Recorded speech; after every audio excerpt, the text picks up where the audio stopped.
Katika ziara hii leo, muda mfupi uliopita, tulikuwa na mazungumzo na ujumbe wa wageni wetu tuliowapokea, Mheshimiwa Rais na ujumbe wake.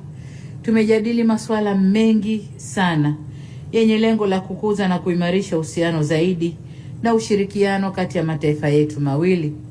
Mazungumzo yetu yalijielekeza katika kuimarisha uhusiano na ushirikiano kwenye masuala ya kiuchumi kwenye nyanja mbalimbali kama ifuatavyo.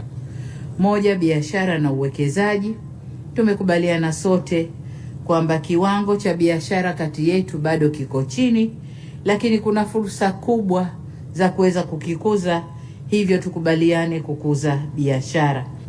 Lakini vile vile kwenye uwekezaji, nchi hii ya Misri ni ya 8, ukiangalia nchi 10 za juu zinazo investi Tanzania, Misri ni ya 8 kwa uwekezaji nchini na miradi 61 yenye thamani za dola za Marekani bilioni 1.5 na imezalisha ajira kwa Watanzania zaidi ya 4,000. Na maeneo ambayo wamewekeza ni nishati, viwanda, ujenzi, kilimo, utalii na huduma nyinginezo. Licha ya takwimu hizo za kutia moyo, kama nilivyosema, bado kuna fursa ya kukuza biashara na uwekezaji kati yetu, na ndiyo tulioyazungumza ndani.